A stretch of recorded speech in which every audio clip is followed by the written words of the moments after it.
नाज़रीन, Donald Trump का जो पिछला दौर हुकूमत था, उसके बारे में अमेरिकन एजेंसीज़ ने कुछ रिपोर्ट्स अवाम के सामने पेश की थी, जिनमें उनका कहना था कि डोनाल्ड ट्रंप को जो मुसल्लत किया गया है अमेरिका के ऊपर, उसके पीछे बहुत बड़ा जो हाथ है, वो रशिया का है। तो उस वक़्त उस केस की पैरवी हुई या नहीं हुई, लेकिन एक दफ़ा फिर से डोनाल्ड ट्रंप को ये मौका मिला कि वो अमेरिका का सरबराह बन गया और दुनिया का सबसे ताकतवर तरीन जो सदर है, वो बन के एक दफ़ा दुनिया के सामने फिर आ गया।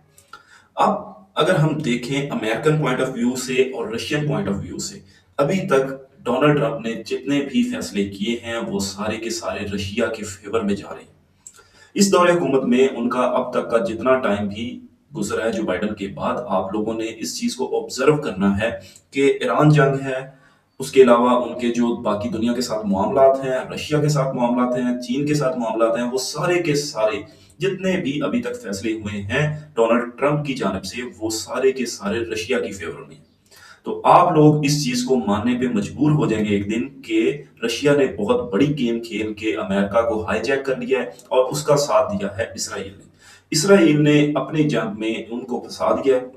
इसराइल की तो ये अजली जंग है, उनको तो लड़ना पड़नी ही थी, लेकिन उन्होंने ऐसा झगड़ा हुआ है अमेरिका को भी और अमेरिकन प्रेसिडेंट को भी कि वो उनके इशारों पर नाचने पे मजबूर है। आप लोग आने वाले चंद दिनों में ऐसा देखेंगे कि अमेरिका अब सुपर पावर नहीं रहने वाला।